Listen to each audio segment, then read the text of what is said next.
I'm Jolie Odell for VentureBeat, and we have been covering today's sad news on the passing of Steve Jobs. Right now we're in downtown San Francisco at the Apple Store, where crowds of people have gathered to remember and celebrate the life of Steve Jobs. The sidewalk in front of the Apple Store is crowded with fans of Apple, the company, and Steve Jobs, the leader, the innovator, and the man. One mourner said he came to the store because he didn't know where else to go.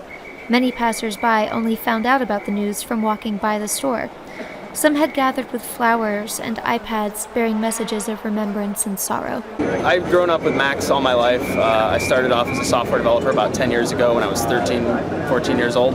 And if it wasn't for what Steve Jobs and Apple sort of contributed and delivered in product and sort of their sense of design and wanting to fix people's problems in people's lives, then I probably would have been on a completely different career path. Steve affected me in the sense that he had the mind to challenge what everyone else was thinking and saying.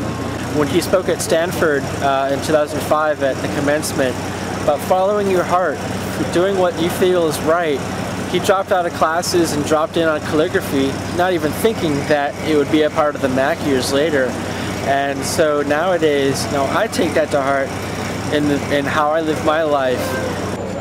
So I work, I'm a web designer, and so it's like I'm surrounded by artifacts of the man, and that's just, so the impact is very physical to me. And I don't know, I feel like we're living in a really amazing age right now, and it's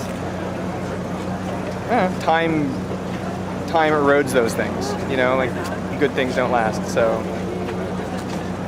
I think it's bound up in all of that, so how many of the things that I have in my life that I'm happy about are fleeting and headed on its way out. So. Do you think his legacy is going to erode?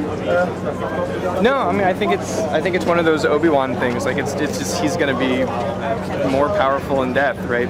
He'll become a legend. He already is. He's already who knows who Steve Jobs, the man, really was. So it'll be like we'll look back and talk about, I was.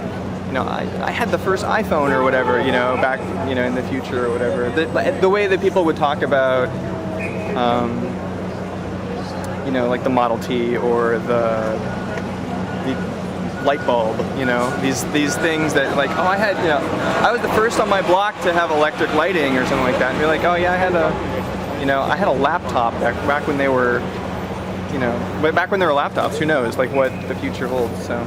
Yeah, I think his legacy's only going to grow.